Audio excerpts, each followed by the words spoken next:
very telling point, and I'm sure that both Nick and Jamie have got thoughts on that. But before we come to that, if I could ask Paola, please, to give us your thoughts.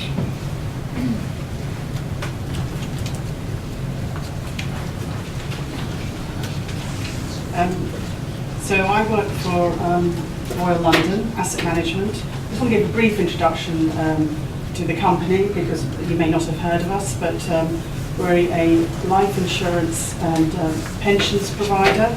I work in the asset management department of the firm. We have 84 billion under management, of which around 21 billion is invested in corporate bonds, and we have a 30-year track record of delivering excess returns in this particular asset class.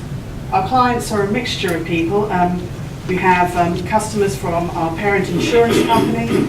We have charities and local authorities, members of pension schemes, and individuals through unit trusts and savings through their ISAs, for example. So our objective is to seek attractive returns, with a balance of risk and return over the medium term for our clients. When we set up the ethical bond fund, we were not experts in the ethical field, and it was very much a fund that was driven by demands from our clients. We had universities and churches who wanted to access our track record, if you like, in managing corporate bonds, but within certain ethical parameters. So it was the clients. It was very much a client-led. It was very much client-led. They were the ones that chose the ethical parameters, the screens that we would apply to our corporate bond fund. So they chose screening of, they wanted no gambling, no armaments, no tobacco companies, no one involved in pornography, and alcohol. These were not parameters that we chose. This was very much driven by our clients. Later on, we had introduced two more criteria, which were governance issues around human rights and animal testing, other than for medical research. So over time, the fund, which started off very small, around 50 million, has attracted 250 million pounds. And very importantly, actually, for our clients, they wanted return. They didn't want to sacrifice returns and compromise returns through ethical screening. And what we achieved with this fund was very much that. So the clients who invested since inception, they got a roughly 6.9% return since launch, which was actually very much in line with our other corporate bond funds. So we had the experience that you weren't sacrificing returns necessarily, applying certain ethical screens. As I said, we weren't experts in the field. The screening was provided by, we outsourced that expertise to Iris, who have a long track record in ethical investing. Within the fund, it's not just about a negative screening, excluding certain companies. We do have an ethical orientation to our investments. So you will see that through our stock and sector selection process. We have around 11% invested in social housing. Typically in other corporate bond funds with similar benchmarks, it might be 5% at most. We've also participated in the two retail charity bonds that have been discussed here, Golden Lane Housing and Hightown.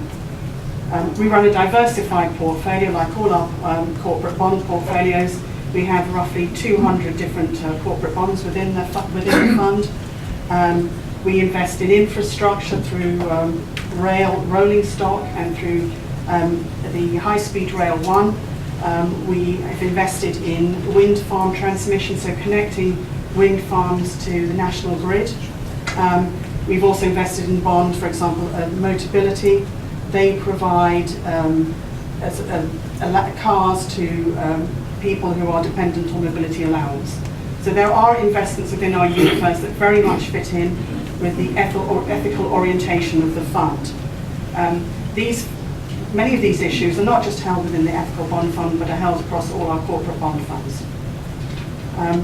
So I think it was this slightly different angle that we're taking at Royal London, that we're very much led by our clients, and the clients do care about returns. And given that track record of this particular fund, we've been a top quartile fund within corporate bonds. So it wasn't just ethical bond funds, but just generically corporate bond funds. We've been the top quartile for the last 3 years. The fund has won awards. It's actually garnered a lot of interest, and we've seen steady cash flows into that fund over the years. We do track what the investments that the client that we make within the fund, as we would any other corporate bond fund. And I said before, a lot of the investments that we make are common throughout our corporate bond funds and not just within the ethical fund. So I think we have achieved what we set out, which was attractive and competitive returns within the with a strong ethical orientation.